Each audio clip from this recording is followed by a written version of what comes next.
Bonjour et merci de nous rejoindre sur Alta Breguan, en ce lundi avec un nouvel invité. Salut David. Bonjour Frédéric, oui, un nouvel invité, Jean-Pierre Co. Oui, bonjour. Bonjour Jean-Pierre, qui est producteur d'huiles essentielles à Ocana. Tout à fait. Alors on essaie de trouver un nom avant l'émission. Est-ce qu'il y a un nom spécifique? Mais non, on dira producteur d'huiles essentielles. Producteur d'huiles essentielles ou distillateur de plantes aromatiques. Voilà. Alors il y a un nom aussi, c'est la PAM, les plantes à parfum aromatique et médicinal, c'est ça? Tout à fait, c'est le nom de la filière, comme on appelle la filière qui est l'élevage porcin, la filière Ouais. porcine. Donc c'est la filière PAM, tout à fait. Et il y a une exploitation de ce type à Ocana. Il y en a beaucoup en Corse? Une dizaine, on va Une dire. dizaine quand même, ouais. Mais nous avons 20 ans cette année. Tiens, d'ailleurs, je me donne un bon anniversaire à mon frère, mon fils, mon neveu et à l'entreprise, puisque on vient de fêter nos 20 ans le 9 janvier. Joyeux anniversaire donc à toute l'exploitation. C'est peut-être un des plus anciens, non Non, il y a plus ancien que plus nous. ancien quand même, hein. D'accord. Oui. Alors, peut-on parler, on va commencer par parler de l'exploitation. Comment ça se passe comment ça s'organise une exploitation de ce genre? Alors, je dirais à l'origine presque à la plante, puisque on est dans la transformation, on est distillateur. Deux options, soit on va utiliser des plantes qui sont issues du milieu naturel, le maquis, le bord de mer, la montagne, les forêts, soit on va utiliser du végétal qui aura été mis préalablement en culture. L'immortel notamment est une plante qui a connu une forte progression au milieu culturel. Voilà. Et ensuite, donc, le végétal est ramené dans tous les cas à la distillerie où il est traité par le principe de la distillation. On distille. Donc nous avons des alambics, comme nos anciens qui distillaient le marc de raisin pour en faire de l'eau de vie. Le procédé reste le même, la technique est un petit peu différente. On travaille avec de la vapeur sèche, on cherche une qualité optimum donc, à ce niveau-là. Et le fruit de la distillation va nous amener deux produits en réalité. Les gens ne parlent que de l'huile essentielle, mais en réalité nous avons obtenu deux produits, deux types de molécules. Voilà. L'huile essentielle, qui est une composition de molécules liposolubles, je dirais, et une grosse partie de molécules qui est hydrosoluble, que nous appelons les hydrolats, et que les gens, le grand public connaît plus sous l'appellation d'eau florale, comme l'eau de rose par exemple. D'accord. Moi, le premier mot qui me vient à l'esprit lorsque j'entends ces premières explications, c'est que c'est un petit peu de l'alchimie finalement. Vous êtes un alchimiste. On est chimiste et alchimiste à la fois, parce que l'alchimie, c'est la partie quand même de l'humain. C'est la partie même de l'énergie, comme un cuisinier. Il y a une technique, et puis après, on ne sait pas pourquoi celui-ci a mieux fait le gâteau au chocolat que l'autre. En fait, l'alchimie, c'est ce qui se passe, quelque part. En effet, il se passe beaucoup de choses pendant une distillation. Et vous travaillez à la fois des produits qui vont être amenés à apporter une petite touche supplémentaire à un plat, mais aussi à des vertus médicinales. Donc, Oui, de tout temps, nos ancêtres, et lorsque je dis nos ancêtres, je parle de l'humain, je ne m'arrête pas à la Corse, ont utilisé des plantes. À l'origine, il y avait la plante pour se soigner, pour se nourrir, pour soigner même des plaies, par exemple, en restant dans des choses simples. Donc les plantes, elles sont, vous l'avez dit tout à l'heure, à la fois aromatiques et médicinales. On va soit utiliser leurs arômes pour agrémenter un plat, le sublimer, je dirais, soit on va utiliser leurs vertus médicinales afin de répondre soit à des petits bobos du quotidien, ou soit à des choses un petit peu plus complexes. Et au Moyen-Âge, David, tout à l'heure je parlais de l'alchimie, mais au Moyen-Âge, en fait, on les brûlait, les gens comme ça. Ah oui, parce ce sont les sorciers de l'époque, finalement, qui soignaient avec... Il y avait eu, lorsqu'on s'était installé, un bon papier qui a été fait par Corse Matin de l'époque, dans le Féminin, je crois d'ailleurs, qui nous appelait les druides de Corse. Ouais. Effectivement. Oui, moi je les ai vus travailler et ça correspond tout à fait à ça. Tu as des gros sacs de végétaux qui sont acheminés juste devant de l'alambic, et puis après tu vois ça, c'est très artisanal. Tout est fait à la main. Comme système de travail, c'est impressionnant parce que c'est des quantités quand même importantes. Oui, on traite en moyenne 800-900 kilos par jour. Ça nous arrive d'être sur 3 tonnes dans la journée. 3 tonnes dans la journée. Mais vous faites un seul produit à chaque fois ou il y a une organisation différente? Non, on pourrait, vu la configuration qui est montée à la distillerie, qui a vu que nous avons deux alambics, on pourrait faire deux plantes à la fois, mais dans la réalité, de notre méthode de travail, et c'est surtout les plantes qui nous dirigent un petit peu en fonction de la saisonnalité. Nous, on est vraiment des travailleurs de saison, comme tous nos amis producteurs artisans, je dirais, où on travaille le produit en fonction de sa maturité. Quelle place ça prend, toi, dans ta cuisine, par exemple, David? Ça peut prendre une place énorme. Ouais. Comme ça ne peut pas prendre de place, ça dépend aussi pareil du moment, de l'instant, de ce que tu as envie de faire. On peut très bien en faire un dessert, c'est-à-dire développer des arômes dans un dessert, dans une mousse, dans une glace, dans un sorbet, dans une crème, dans une pâte, comme on peut agrémenter une sauce d'un poisson, d'une viande. On peut tout faire. En plus, on en parlera sûrement dans la semaine, ils ont développé une gamme de sel et de poivre autour des huiles essentielles de leur exploitation, ce qui fait que ça nous permet encore de développer certains arômes, certaines textures, certaines formes de travail qui permettent d'avoir un panel d'arômes en plus des produits que tu utilises qui viennent agrémenter ton plat. Il y a une possibilité infinie avec la myrte, le carotte sauvage, le genévrier, le Christ marine, le clémentinier petit grain. Et voilà, il y a plein d'huiles essentielles qu'ils fabriquent avec lesquelles tu peux agrémenter ta cuisine et, comme tu disais tout à l'heure, te soigner aussi. Et les plantes, c'est vous qui les faites pousser ou là vous faites appel à des... Comme je disais tout à l'heure, soit les plantes, nous les cueillons en milieu naturel, ce qu'on appelle milieu spontané, donc on va les cueillir avec des autorisations bien évidemment. La Corse est la seule région d'Europe à avoir une charte de cueillette. C'est-à-dire que la cueillette des PAM, pour être large et reprendre, c'est bien que les gens entendent en même temps ce terme à chaque fois, la cueillette des PAM en Corse est réglementée à travers une charte donc, qui a été établie en 2004 et validée par Bruxelles. Et nous sommes les seuls, c'est important de temps en temps de dire qu'en Corse se passe des choses un peu innovantes pour à la fois préserver notre patrimoine qui nous appartient tous et puis pour avoir une cohérence dans notre travail. Et ensuite, il y a des mises en culture. Alors là, il y a deux options. Soit ce sont nos cultures, soit nous intervenons dans un partenariat où des agriculteurs mettent en culture. L'Immortel, vous produisez? Par exemple. Non, l'Immortel, on est dans un partenariat avec des agriculteurs. Oui, comme il y a Paul qui plantait en ce moment, je ne sais pas s'il travaille avec vous, Paul Bianc qui a planté non, un petit peu, non, Paul, c'est pas avec nous. Il y a beaucoup qui plantent. Oui, mais encore, si vous voulez des chiffres, lorsqu'on a démarré la première mise en culture d'Immortel, on était en 2000, on était à 2 hectares en Corse, aujourd'hui on est à peu près à 150 hectares. Je pense que dans 5 ans, je parle que de l'Immortel, et dans 5 ans, on sera peut-être au double. On va poursuivre cette discussion demain. Jean-Pierre Cot, on rappelle, vous êtes producteur d'huiles essentielles PAM, donc on rappelle plantes à parfum aromatique et médicinal à Ocana, donc pas très loin d'Ajaccio. On se donne rendez-vous demain. Très bien, merci. À demain. Merci de nous rejoindre en ce mardi sur Alta Brigouane, c'est à 11h15. Bonjour David. Bonjour Frédéric. Pleine forme et toi? Très bien, je te remercie. Et cette semaine, nous parlons des huiles essentielles avec Jean-Pierre Cot. Bonjour Jean-Pierre. Bonjour. Qui est producteur donc, d'huiles essentielles à Ocana. Alors on rappelle... il y a un vrai nom et vous avez envie de le mettre en avant. Ce nom, c'est le nom PAM, en fait, qu'on ne connaît pas. Enfin, qu'on connaît peu, c'est PPAM. C'est-à-dire que si on remet dans le contexte de la Corse, où on parle beaucoup de filières ancestrales, comme la filière porcine, caprine, malheureusement, qui est un peu mal, mais enfin qui est très importante à mes yeux, etc. Donc toutes ces filières qui sont, je dirais, ancestrales en Corse, nous sommes dans une jeune filière qui a vu le jour dans les années 70 et qui s'est affirmée en tant que telle dans fin des années 90, donc ça fait une vingtaine d'années, je dirais, en 98 pour être exact. Et c'est vrai que notre filière est moins connue, mais elle rayonne autant que les autres de par sa qualité. Et c'est bien de parler donc de la filière PAM. PAM, donc plante à parfum aromatique et médicinal. Comment fait-on la séparation de la destination des produits?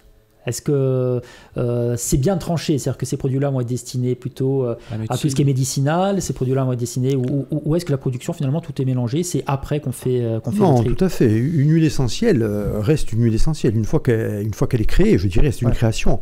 Elle aura la destination... c'est après que ça en fonction de la demande, en fait. Toutes peuvent être comestibles ou pas? Non. Voilà. Toutes ne seront pas comestibles. Mais attention, non et oui et non. En fait, tout est question de réglementation. On le sait bien qu'on est sous le poids des réglementations et c'est les législateurs qui décident qu'un produit est comestible ou pas. D'accord. Mais si on consomme de l'Immortel dans une sauce, par exemple, l'Immortel c'est faisable. Pour l'Immortel, il n'y a pas de souci. Il n'y a pas de souci. Certaines... Moi, j'aime moins le Christ marine, par exemple. Je trouve trop fort pour l'utilisation culinaire. C'est la Christ marine. La Christ marine, écoute, ça dépend des goûts. Moi, je l'avais essayé sur un carpaccio d'huître et c'était pas mal. Ouais, moi, ça me gêne un peu, c'est un peu fort. Alors que dans le poivre ou dans le sel, je ne sais pas lequel dessus. Je sais plus lequel. C'est le sel. Hein. Je le trouve moins fort. Ça dépend aussi du dosage. Et il y a une gamme de combien de produits en tout? Est-ce qu'on a une idée? Au niveau huile essentielle, on est presque sur une vingtaine d'huiles essentielles. D'accord. Mais la liste n'est pas exhaustive. En fait, on pourrait en faire plus. Nous avons des plantes aromatiques. Je pense par exemple au thym qu'en Corse nous avons en montagne, par rapport à la Provence où il est justement dans les plaines, qui s'appelle l'herba baronne. C'est une plante aromatique, donc elle est à huile essentielle. Mais après, il faut qu'il y ait un intérêt, à la fois écologique, à la fois économique. À partir du moment où il n'y a pas un intérêt, et cette plante étant fragile, il n'est pas, je dirais, pensable d'aller la distiller. Et comment tu détermines l'intérêt d'une plante aromatique ou non? L'intérêt, c'est toujours, il faut être attentif aux besoins. En fait, l'intérêt, il est par rapport à un besoin. On a plusieurs thym qui sont sur le marché pour essayer sur ce thym endémique qu'est l'herba baronne, qui ont à la fois un intérêt et en même temps un coût, un prix. Nous, vu la taille de la plante, cette huile serait beaucoup trop chère pour aller concurrencer. Et en plus, elle n'est pas beaucoup différente des autres en termes d'huile essentielle et non pas en termes de plante. Pas de propriété, en fait. Tout à fait. Quand on fait de la création, souvent, on est amené à innover aussi, à inventer des produits. Est-ce que c'est le cas en ce qui vous concerne? Est-ce qu'il y a des produits qu'on ne fait qu'en Corse, par exemple? Alors, si on reste sur le produit, je dirais, de première transformation, l'huile essentielle, ce n'est pas un choix. Il faut savoir que ce phénomène s'appelle les chémotypes. En Corse, par exemple, l'immortelle, je vais en prendre deux. L'immortelle, parce qu'elle est très connue, elle est mise en avant aussi bien en cosmétique que dans différents domaines. Et elle, donc, la plante n'est pas endémique. Par contre, sa composition, donc l'huile essentielle, est particulière à la Corse. Et ça, il faut le savoir, c'est très important. Le romarin, notamment, qui est un produit emblématique de la Méditerranée, un rosomarine, on en trouve de partout. En Corse, le romarin officinal, qu'il soit en Provence, en Espagne, en Italie, en Grèce, dans tous les pays du Maghreb, est le romarin officinal. Sauf que lorsqu'on le distille, on se retrouve avec 3 compositions, dont une qu'on retrouve qu'en Corse. Et cette appellation est romarin type verbenone. En Provence, par exemple, ou en Espagne, on aura un romarin à camphre. Alors celui-ci est hépatotoxique, alors que le romarin que nous avons en Corse, enfin l'huile que nous avons en Corse, pardon, elle est protectrice hépatique. Donc ce sont vraiment deux opposés. Non seulement c'est la même plante, mais en plus de ça, les compositions sont complètement différentes, voire opposées. C'est dû au sol, au climat, c'est dû à... Il n'y a pas eu assez de recherche, parce que la recherche coûte, et que en ce moment, on ne va pas trop dans ce sens, mais en tout cas, il y a des constats. Ce sont des constats qui sont faits vraiment de façon... il y a eu des thèses qui ont été faites, en Corse et ailleurs, sur le romarin, et donc ça, c'est prouvé scientifiquement. Moi, j'utilise beaucoup les huiles essentielles pour me soigner. Et je conseille mes amis et mes proches souvent de les utiliser, soit en préventif, soit en curatif.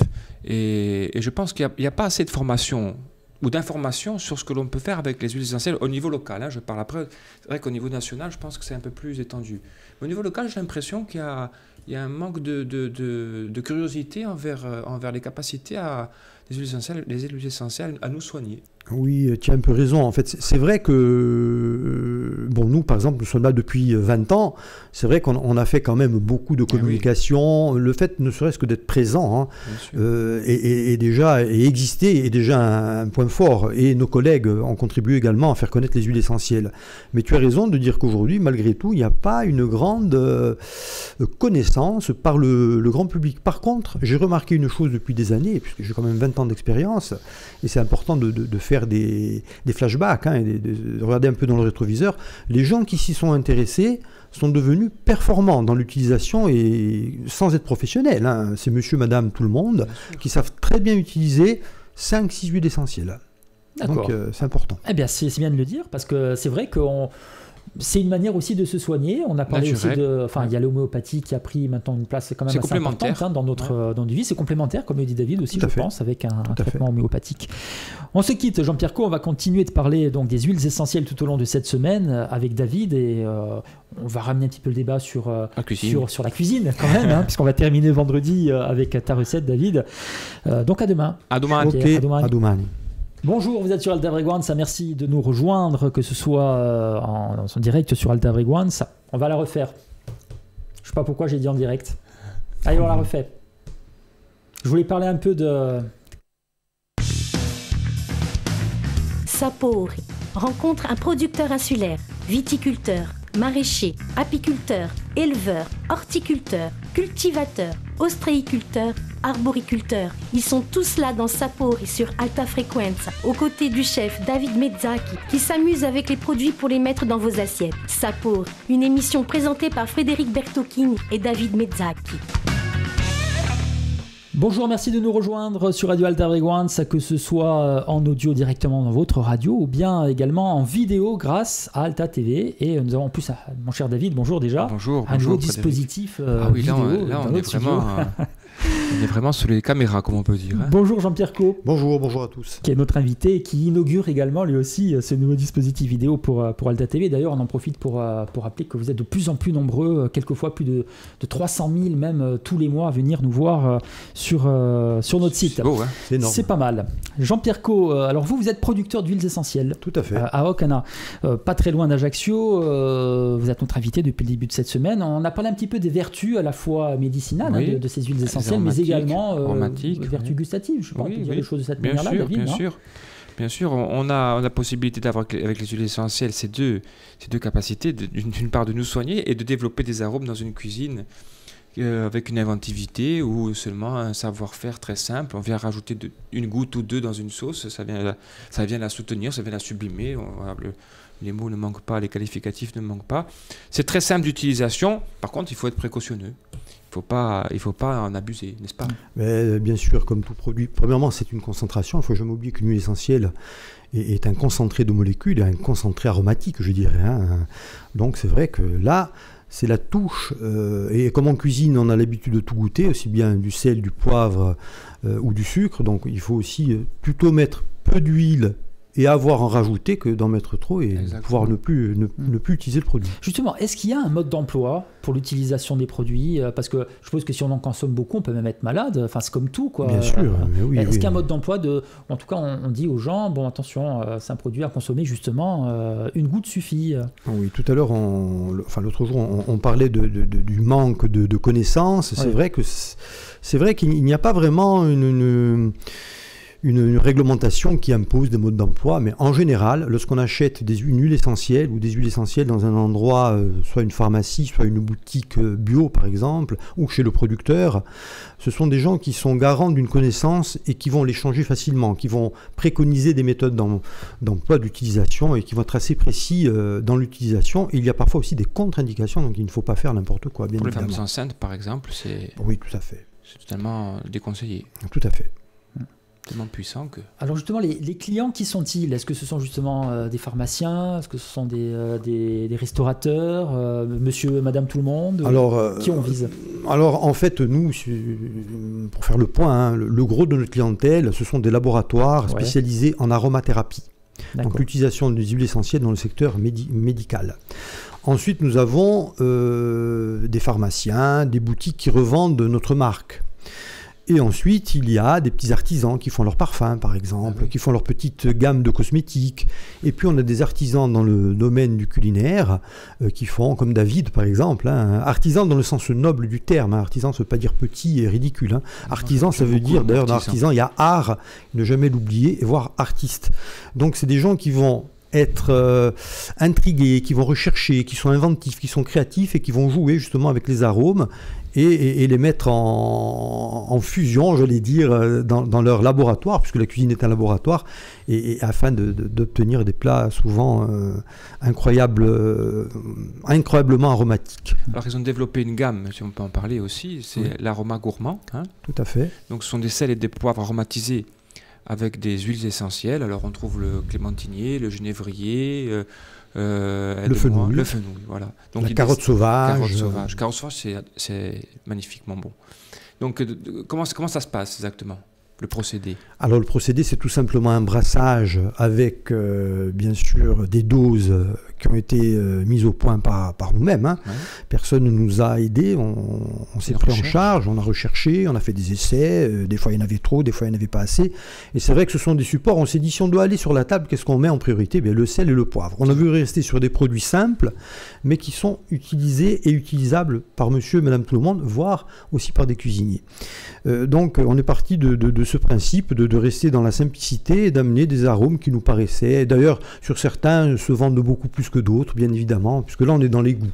On n'est plus dans une action, on est dans un goût, donc tout reste... Tu prends un sel de fenouil aromatisé au fenouil, tu prends un poisson que tu viens juste snacker comme ça avec un peu d'huile d'olive, tu viens juste apporter quelques grains de... C'est presque l'affaire de sel que vous utilisez. Non, c'est du gros sel de Guérande. Ouais, du Guérande, voilà. Et tu viens juste apporter un tour de moulin de sel, un tour de moulin de poivre, parce que tu n'as pas besoin d'autre chose. C'est totalement simple, c'est totalement bon, et puis c'est dans l'instant, dans le moment, c'est vraiment frais. Vraiment... Si je peux me permettre, il y a aussi un troisième produit, puisqu'on a parlé du sel et du poivre, il y a aussi de l'huile qu'on appelle l'huile sublimée de table, qui est une huile de noisette aromatisée, donc toujours avec une gamme d'huiles essentielles. D'accord. Pareil, sur une Saint-Jacques, on pourrait aromatiser une Saint-Jacques avec un petit zeste de citron vert, une huile de noisette aromatisée à la clémentine, je pense. Oui. Ça pourrait être... Moi, j'avais fait une démonstration à un chef étoilé qui s'appelle Éric Briffard, qui est assez connu dans le monde de la cuisine. Bristol. À l'époque, il était au Georges 5. Il n'y est plus, mais bon, peu importe. C'était la petite histoire, c'est comment il a accroché, en fait. On était sur la Balagne, on faisait une démonstration, il y avait des fraises, c'était la saisonnalité des fraises. Je lui ai fait un carpaccio de fraises avec un filet d'huile noisette fenouil. Il est tombé. Il est allé voir notre ami Pierre Géronne, il m'a dit que Pierre, je te donne un conseil, fais-moi une glace fraise fenouil. Donc voilà, comment des fois des choses simples, parce que là c'est tout simple, mais voilà, il faut exalter les goûts, il faut susciter l'envie. Il faut qu'il la rencontre, il faut qu'il ait l'instant. Est-ce qu'on peut travailler directement avec un maître glacier comme Géronne? Oui, on fait aussi des produits en commun. Écoutez, nous on a fait enfin, j'aurais la prétention de dire on a fait, c'est plus Pierre qui a fait, mais c'est vrai qu'on a contribué avec lui à aller dans ce sens, faire des sorbets. Je me rappelle d'un sorbet à la carotte sauvage qui n'était pas du tout mal, et d'autres arômes qu'il a utilisés. Après, c'est toujours pareil, il faut que la clientèle soit là et réponde. Voilà, oui, ils sont curieuses, bien sûr. Tout à fait. Intéressés par ce genre de démarche, parce que c'est vrai que c'est une démarche où on se met un peu en danger quand même, parce que tu vas chercher des saveurs qui ne sont pas habituelles. Tout à fait. Et donc, c'est presque, c'est pas élitiste, mais disons que ça... Il faut qu'il y ait un petit groupe de gens qui s'intéressent à ça. Tout à fait, mais je pense par exemple aujourd'hui, puisqu'on est en plein dans cette belle période de la production du brooch avec une petite huile essentielle de clémentine, je vois pas pourquoi ce serait pas bon. Hein. Et j'ai l'impression qu'il y a vraiment une passerelle très importante avec le métier par exemple de Pierre Géronne, puisque lui aussi qui était dans cette émission il y a quelques temps pour parler de son métier, et bien comme vous, va chercher dans le maquis des plantes, et essaye des choses. Donc à la base, finalement, ça commence de la même manière que ce soit... Moi, je dirais à la base, il y a la Corse. Ouais. Tout ce qui nous relie, c'est ça. Lorsque David travaille un cabri, un agneau, il va essayer de travailler un produit local. Lorsqu'il va travailler, quoi qu'il fasse, il va essayer, dans la mesure du possible, de trouver la qualité, et deux, bien sûr, le local. Et la qualité dans le local, c'est le summum. Et encore, c'est vrai qu'on a beaucoup de qualité, ne serait-ce que dans le maquis. Notre maquis est une caverne d'Ali Baba, en quelque sorte. Oui, c'est incroyable la richesse que nous pouvons avoir. Enfin, c'est en tout cas ce qu'on peut constater. C'est la vérité, c'est la vérité. Allez, Jean-Pierre Caux et David, on se quitte, on se donne rendez-vous demain, jeudi, pour poursuivre cette discussion. Et on va se préparer pour la recette également du vendredi. Oui. J'ai hâte de savoir ce que, David, tu nous as préparé. Demain, on parlera de l'eau florale, d'ailleurs. On parlera de l'eau florale. Très bien. Avec Jean-Pierre. À Doumani. À Doumani. Bonjour, vous êtes sur Alta Frequenza à 11h15. Bonjour David. Bonjour Frédéric. Comment vas-tu? Très très bien. Nous recevons cette semaine un producteur d'huiles essentielles, Jean-Pierre Caux. Bonjour Jean-Pierre. Bonjour à tout le monde. Vous êtes producteur du côté d'Ocana. Alors justement, on a bien compris cette semaine que vous faites un métier qui est très technique quand même, qui est presque savant et scientifique, puisque vous êtes quand même dans les dosages de certains produits pour en tirer Tout à fait, c'est vrai, scientifique c'est très important parce que nous sommes jugés non pas sur notre gentillesse, mais nous sommes jugés sur la qualité de l'huile essentielle, et celle-ci devra donc passer par la case laboratoire. Il y a une chromatographie en phase gazeuse qui est faite, et l'acheteur final, c'est-à-dire le laboratoire, achètera le produit en fonction de la qualité et la configuration, de la composition moléculaire de l'huile. Est-ce que vous vous considérez comme un agriculteur? Tout à fait, à part entière. Mais je dis toujours un peu particulier. Ouais. C'est vrai que c'est un agriculteur particulier, effectivement. Oui. Lorsqu'on s'est lancé, il y a 20 ans, donc, on ne savait pas trop nous caser. D'ailleurs, nous avons un code INSEE qui n'est pas du tout plante aromatique, qui est arbre fruitier. Donc, vous voyez bien que nous sommes un peu particuliers, et ça ne nous dérange pas, au contraire. Et puis, alors on a parlé des vertus de l'assiette, du goût, etc., de la médecine. Et il y a un autre facteur dont on n'a pas parlé. Ensuite, on va passer, on va revenir à tes assiettes, David. Mais c'est le côté parfum. Oui. Ça aussi, ça fait partie du métier, c'est-à-dire trouver... Bien sûr. On peut travailler avec un Mais parfumeur. bien sûr. Les parfumeurs, si on remonte à quelques centaines d'années, utilisaient des extraits. L'huile essentielle est un extrait, il ne faut pas l'oublier, c'est une extraction qui est obtenue par la distillation. Donc l'huile essentielle était un des produits phares de la parfumerie historique, j'allais dire. Puis est arrivée la chimie. La chimie avec des produits de synthèse, et là, ça a bouleversé. Et aujourd'hui, on a un regain de produits naturels. Chasser le naturel, il revient au galop, même dans le parfum. Et là, aujourd'hui, beaucoup de parfumeurs s'intéressent à nouveau, bien sûr, aux extraits naturels, dont les huiles essentielles. Mais moi, tu vois, pour revenir du parfum à la cuisine, il n'y a pas grand-chose, parce que on en avait déjà discuté ensemble. C'était pourquoi pas, dans un repas, on va dire, voilà, on va vous faire un repas à base de châtaigne, par exemple. Alors, vous allez avoir, bien sûr, la texture, vous allez avoir la châtaigne qui va vous rappeler soit votre enfance, soit un repas passé, soit etc., etc. Mais pourquoi pas venir diffuser, au moment du repas, ce parfum de châtaigne.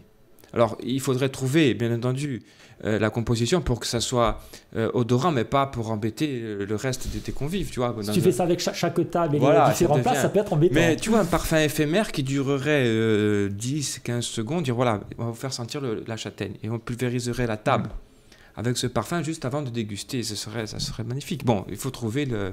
Oui, mais c'est le phénomène Proust, en fait. L'odeur a beaucoup d'importance. Ah oui. On a travaillé épisodiquement dans le domaine de la maladie d'Alzheimer, où donc on a affaire non plus à une mémoire proche, mais une mémoire ancienne. Et c'est vrai que lorsqu'on fait travailler des personnes âgées sur leur mémoire olfactive, chacun a la sienne, encore c'est une mémoire olfactive qu'on n'aura pas dans le Pas-de-Calais, par exemple. Parce que nous n'avons pas le même environnement olfactif.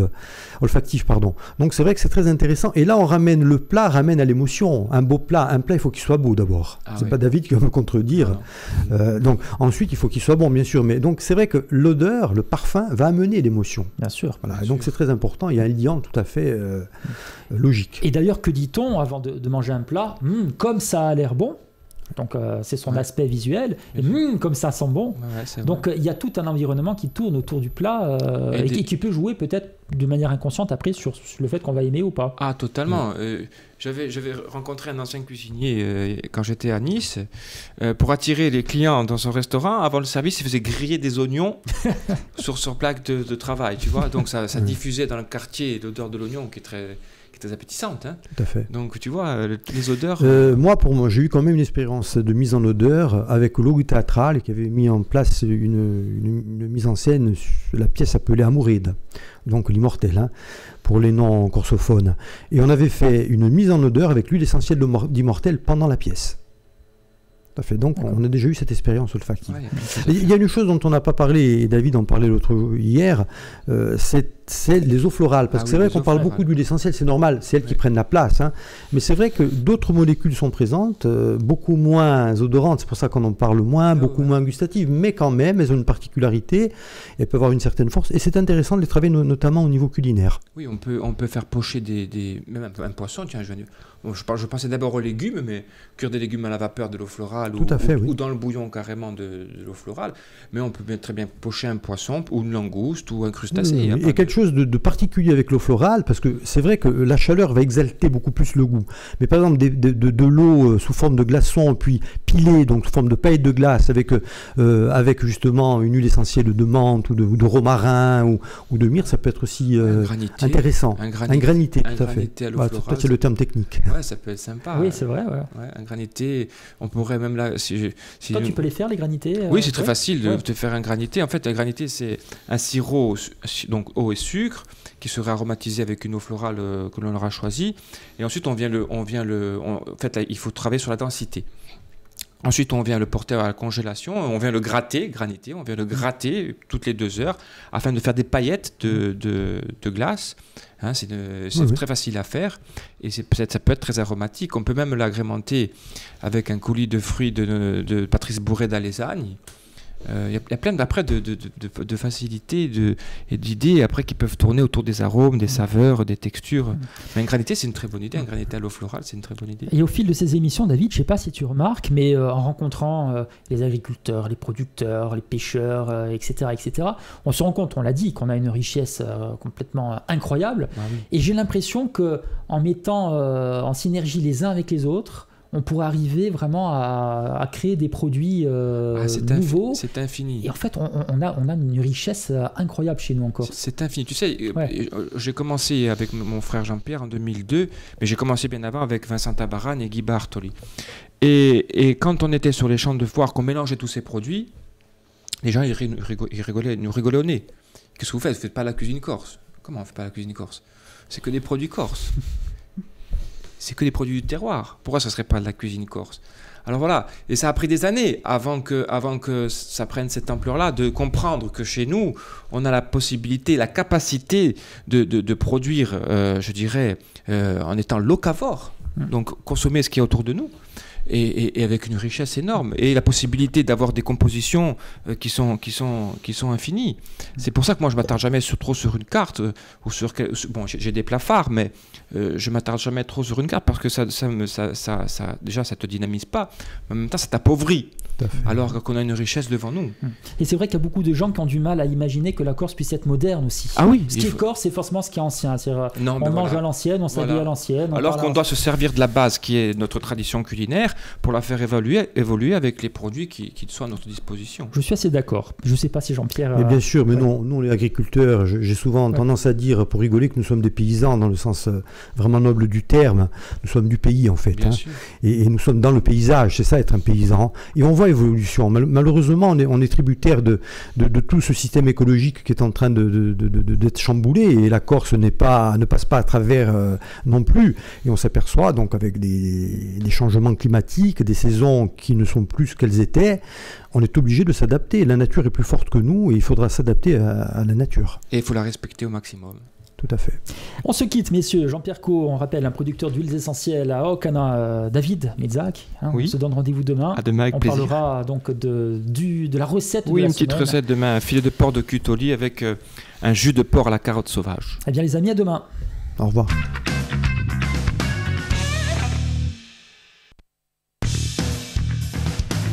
Sapori rencontre un producteur insulaire, viticulteur, maraîcher, apiculteur, éleveur, horticulteur, cultivateur, ostréiculteur, arboriculteur. Ils sont tous là dans Sapori sur Alta Frequenza, aux côtés du chef David Mezzaki, qui s'amuse avec les produits pour les mettre dans vos assiettes. Sapori, une émission présentée par Frédéric Bertocchini et David Mezzaki.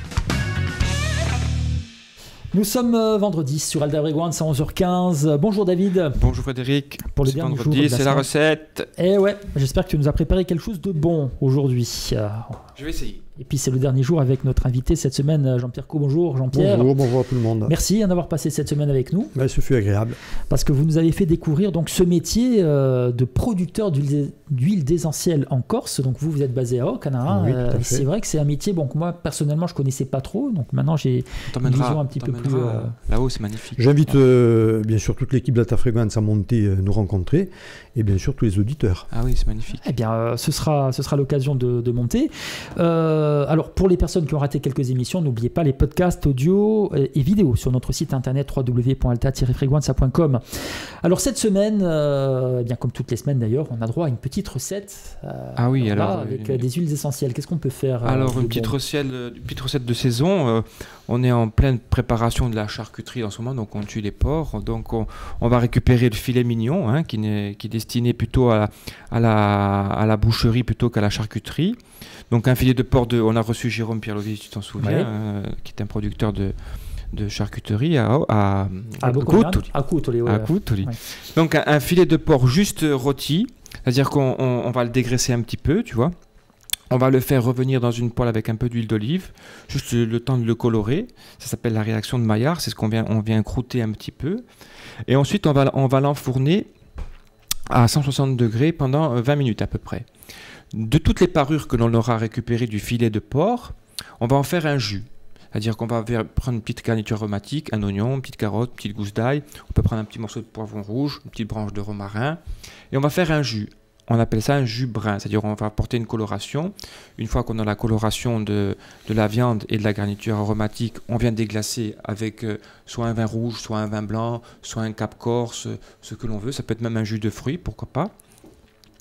On va mouiller à hauteur, ça veut dire qu'on va revenir à la hauteur de la viande et on va laisser cuire comme ça une vingtaine de minutes jusqu'à ce qu'il y ait osmose avec tous les éléments que l'on a préparés.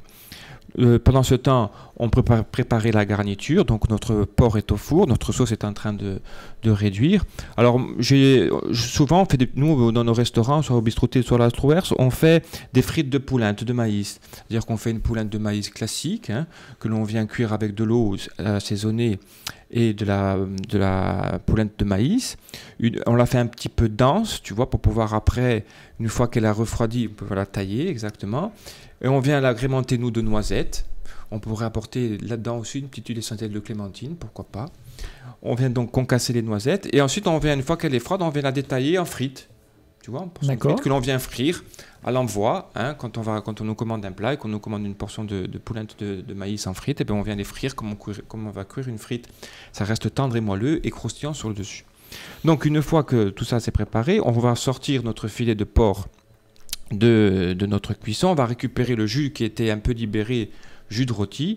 On va le rajouter dans notre sauce parce qu'il ne faut rien perdre de tous les éléments aromatiques. Cette sauce va être filtrée. On va la réduire. Et au moment de l'envoi, on va rajouter 1 à 2 gouttes de carottes sauvages. Alors, c'est très aromatique, Jean-Pierre. De l'huile essentielle. De l'huile essentielle. De l'essentiel de carottes sauvages. Alors, en début de semaine, il a utilisé un terme qui est important. C'est liposoluble et hydrosoluble. Liposoluble, ça veut dire que l'huile essentielle se dissout dans le gras et hydrosoluble dans l'eau. Donc là, il y aura un apport de matière grasse, c'est-à-dire l'huile que l'on a utilisée au départ, plus la matière grasse dégagée par tout le gras de la viande. Donc ça va permettre une incorporation. Il n'y aura pas en surface l'huile essentielle qui sera, c'est-à-dire que tu vas goûter l'huile essentielle. Non, il y aura une incorporation, donc il y aura une osmose pareille entre les éléments. Une fois donc qu'on a rajouté notre carotte sauvage, on vient napper notre filet de porc juste rôti et on vient agrémenter avec une petite salade et un peu de quelques frites de poulinte de maïs. Eh bien, dis-moi, David, ça a l'air bien bon. Je ne sais pas, Jean-Pierre, si toi tu cuisines. Oui, moi j'aime aussi cuisiner, mais peu en fait. Ouais. C'est vraiment, lorsque je cuisine, c'est le plaisir. Donc je ne le ferai pas toujours comme David le fait. Avec les produits avec les huiles essentielles fabriquées ou non? Pas spécialement. Bien sûr, j'en utilise, mais pas spécialement. Moi, je suis toujours dedans. Donc, mais oui, également, bien évidemment, ça m'arrive d'en utiliser, soit à travers le sel. Moi, j'ai toujours du sel aromatisé aux huiles essentielles à la maison, donc automatiquement, ne serait-ce qu'un œuf au plat avec un coup de moulin de sel à la carotte sauvage, je laisse l'imaginaire à nos auditeurs. Mais mon palais a déjà passé par là, je veux dire que c'est assez super. Oui, des choses simples. Des fois, des choses simples n'ont besoin d'aucune autre chose que la simplicité du moment. Un œuf, du sel, du poivre. C'est simple, mais c'est tellement bon. Ouais, non, mais c'est vrai. Alors là, je crois qu'il y a 8 gammes d'huiles essentielles fabriquées à Hoc. Est-ce qu'il y en a oui, non? Non, en huile essentielle, on touche presque 20 huiles essentielles. 20, oui, non, on en a parlé en plus cette semaine. C'est pas mal. C'était 20, oui, tout à fait. Est-ce qu'on peut imaginer d'autres créations à venir ou est-ce que vous allez rester concentré sur ce... Alors nous, on a d'autres créations. L'huile essentielle étant la première transformation, ensuite on fait de la deuxième transformation. Mettre de l'huile essentielle dans une huile, c'est de la deuxième transformation. Notamment, on a donc cette gamme d'huiles, je dirais gourmandes, qu'on appelle l'huile sublimée de table. On a ses sels, ses poivres, pour rester dans le culinaire. Nous avons aussi des huiles de massage. Oui, là, on bascule dans un autre domaine. Et nous avons des gels douches également. Donc les huiles essentielles peuvent être utilisées de différentes façons, avec parcimonie toujours. Et c'est extraordinaire lorsque c'est bien utilisé. Alors vous faites l'aromathérapie, mais est-ce que vous faites la gémothérapie aussi? Non, la gémothérapie, ça n'a rien à voir. C'est juste basé sur le bourgeon. Hein. C'est le bourgeon, tout à fait. Et vous en faites ça Non. Chacun son encore un autre métier. Tout à fait. À ma connaissance, personne ne fait de gémothérapie en Corse. Mais ça pourrait très bien se faire. Et les huiles de massage, c'est un produit à la mode, j'ai l'impression en ce moment, on en voit de plus en plus. Je pense que le bien-être est à la mode. Et du coup, les huiles de massage font partie de la grande famille, comme d'aller chez David samedi soir se détendre devant un bon plat. Ce n'est pas une question de mode, c'est une question de recherche, je pense. L'huile essentielle, elle n'est pas à la mode, elle est un petit peu à la mode aussi, c'est vrai, mais elle est surtout dans l'air du temps, où les gens veulent se recentrer sur eux-mêmes, veulent se faire du bien, tout simplement. Ça fait partie du bien-être. Tiens, se recentrer, quelle huile essentielle peut te permettre de te calmer, de te recentrer, de t'apaiser? Alors, si tu me dis me calmer, je dirais plutôt la clémentine. Si tu me recentrer, je dirais le romarin. Voilà. la clémentine pour les enfants un peu perturbés, un peu vifs, ne serait-ce que par la respiration. Les gens oublient souvent la respiration. Les gens ne savent pas respirer. Là, on parlait de massage, de technique. Je suis sûr que la plupart des auditeurs ne savent pas respirer. En fait, on doit inspirer en gonflant son ventre. Les gens font le contraire. Et lâcher cet air emmagasiné en vidant son ventre. Voilà. Et ça, déjà, faire ce travail sur un enfant sans lui faire toucher d'huile essentielle, donc il n'y a donc aucun risque à prendre, hein. Lui faire respirer tout simplement, hein, le flacon sous son petit nez, on lui montre, il fait 3-4 séances d'inspiration-respiration, et là, il va se détendre. C'est infini, tu vois.